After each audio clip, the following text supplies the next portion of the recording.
comment section's gonna look like.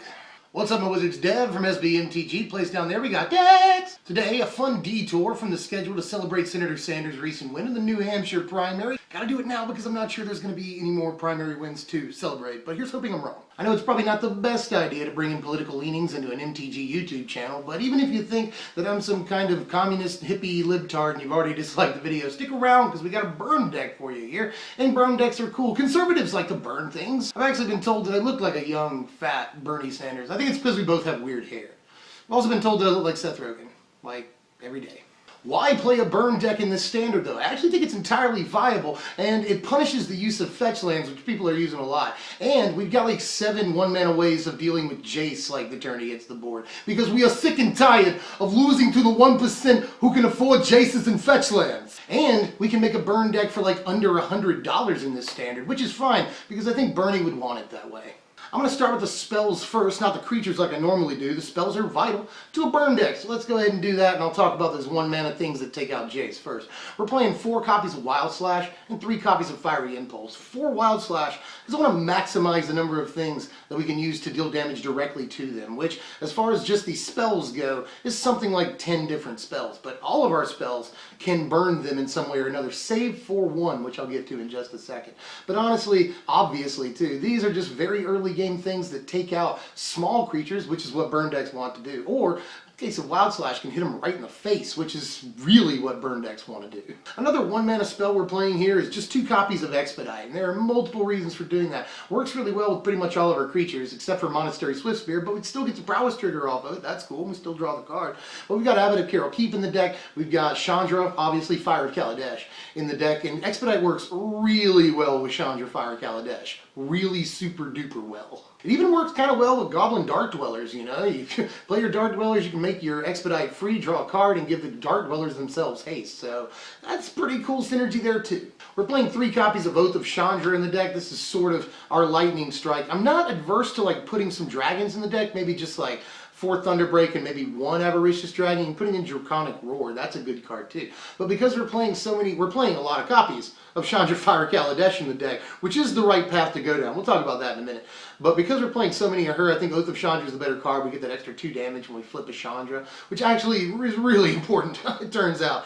And Chandra does a lot of damage on her own, but in any case, her Oath is important because it's a 2-mana thing that takes out early creatures first and foremost, and can do a little extra damage for us, you know, once we flip a Chandra. So it's pretty darn good, it turns out. Fine card. 2 copies of Roast in the deck. I mean, it's a no-brainer, right? We have to take out bigger guys too, including the Rhino, which is the card that we absolutely hate, so we have to kill him at all costs. So we have to deal with that. Let's play Roast. Also, it takes care of other stuff. You guys are fighting. Ziggy won. There's 4 copies of Exquisite Firecraft in the deck, the single most important card that we play. This really helps beat control. That's pretty awesome. Is good with Goblin Dark Dwellers, like the best card in the deck with Goblin Dark Dwellers, so there's that. And just 4 to the face is ridiculous. And of course we can kill creatures with it too. It's a great form of removal. But this is the #1 thing that can just smack them in the jaw line and just take them out.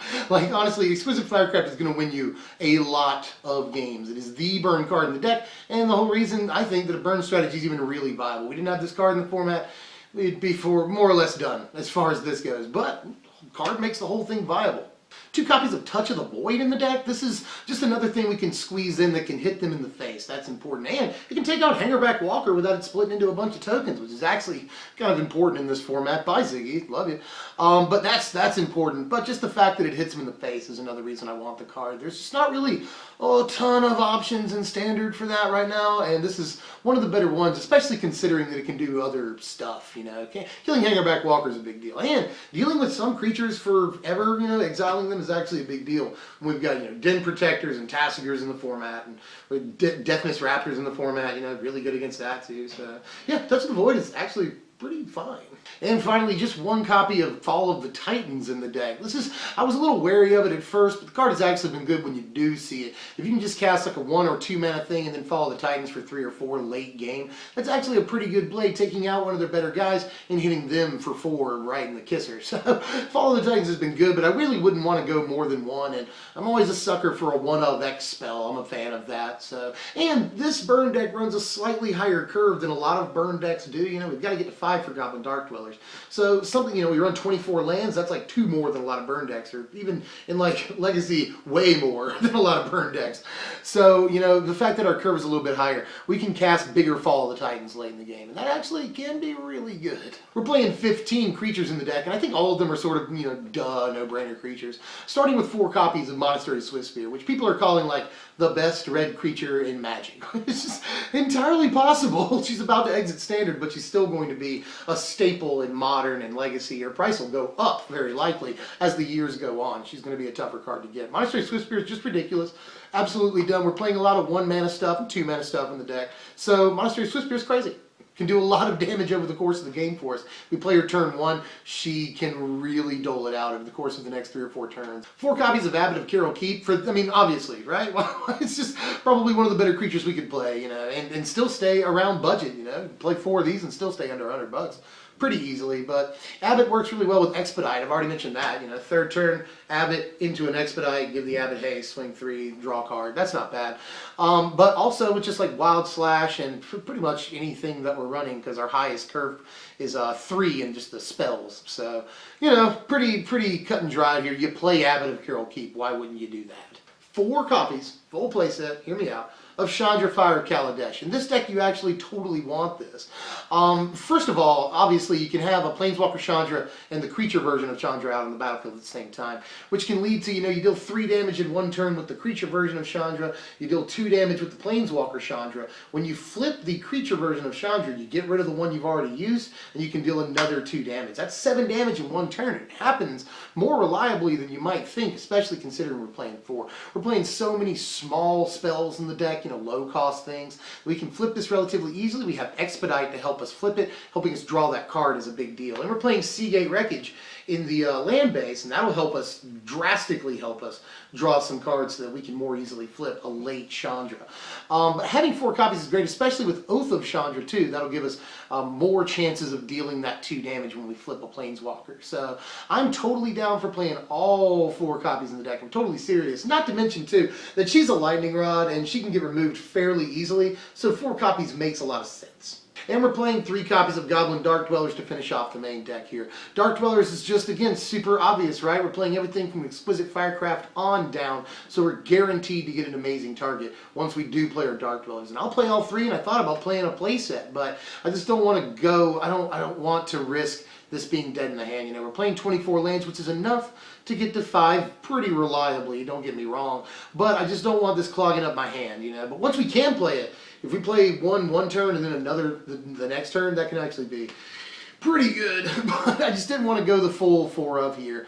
But still, obviously the card is vital to the deck. If you just get an Exquisite Firecraft off of this, that's ridiculous. I've already mentioned it has good synergy with Expedite. Touch of the Void is even a decent card to get off of this. And you got a 4/4 body with Menace at the end of the day too. So play Dark Dwellers. 24 lands in the deck, and even our lands can do damage. We've got Blighted Gorge in there to deal some extra damage and activate the Sea Gate Wreckage for us. And multiple Sea Gate Wreckages can activate them, help activate another Sea Gate Wreckage.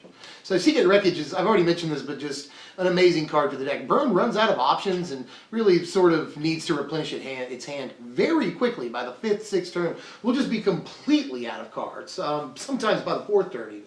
So it's something like Sea Gate Wreckage can really help us restock, and that's important. Here's our sideboard right here, and notice that we can get super extra burning in our sideboard. We've got Twinbolt in there, we've got Arc Lightning, and Arc Lightning is sort of a form of mass removal against the tokens decks, and some aggro variants. Mostly a Target Red, we can take out 2 guys with an Arc Lightning fairly reliably. Good card, or can just deal 3 to the dome against control decks and things like that, mid-range decks. So that's also good too. Arc Lightning's been really good. I just wanted to spotlight it. Consuming Sinkhole has been better than I thought it would be. A lot of the decks playing man lands right now, person lands right now, and this can take out one of those, or you just deal 4 to the head. That's could almost be a 4 of in the main deck, to be honest with you. The card has been really good. I cited in a lot. And then the obvious Scab-Clan Bersrker to finish things off. Sort of our copy of Eidolon of the Great Rebel. Not as good, but still, we need to play it for that reason and that reason alone. And here are your power rankings right here. A final score of 65. That's pretty good for a deck. That's under $100. I mean, mid-60s is really where you start getting into sort of viability. Especially at F&Ms and stuff, that's not bad at all, 65. Especially for how little the deck cost you. We just got good scores on a lot of different things. We've obviously got a lot of defense. We're playing some fairly powerful cards. We're a speedy deck when we want to be. I mean, our creature suit is super speedy, and we can make them fast with all of our spells. So, yeah, honestly, the deck scores pretty well in a lot of categories, and is kind of an underdog, just like my buddy. That's all I've got for now. We'll get back to our regularly scheduled stuff here pretty soon. Let me know what you want to see. I've already got a couple of pretty good ideas of what you want to see, but I'm working on like a million things right now. So just let me know what you want to see and how you felt about this. Burn, all political things aside, Burn is actually a deck that a lot of people really like in every single format. And it's cool that we can. It's fairly viable to play in Standard right now, especially with how creature-based the format is. We can either pick things off, or if they're playing Esper Dragons, try and just pound through for damage to the dome, you know. We've got things like Exquisite Firecraft to help us out. The deck has picked up more than a couple of games against Jeskai Black and Esper Dragons in testing. So, yes. Well, if you enjoyed the content, or even if you didn't enjoy parts of the content, but you did enjoy other parts of the content, hit the thumbs up button. That would be really awesome if you did that. And then share the video. You know, that's cool when you do that. Comment. I've already talked about that. Sub if you're new, or if you just like my face. And I'll see you guys next time. I'm Dev from SBMTG. Thanks for watching, my wizards.